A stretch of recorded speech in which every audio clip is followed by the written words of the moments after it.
болдог шүү.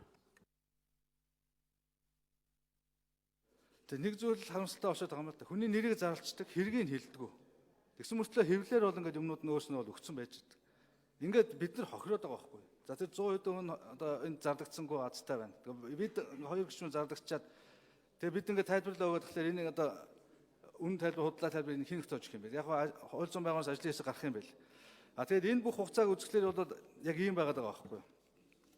10 сарын 28-нд одоо яг тэр чин засгийн газрыг огцруулах асуудал ярьж ирсэн үе.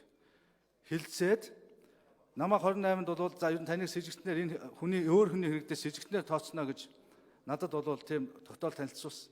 Ингэж бол намайг бол юу гэдгийг дарамтлах их усрээ бий болгосон. За тэгээд 11 сарын 5-нд засгийн газраас талаар санал хураас эндээ засгийн газрыг огцруулахгүй би санал өгсөн. Тэгэнгүүт 11 сарын 12-нд надад нууцаар хэрэг нээгээд тэгээ прокурор төдөлж үлдсэн байна. Тэгэхээр энэ бол өөрөө бол би хэрэг байхаа гэж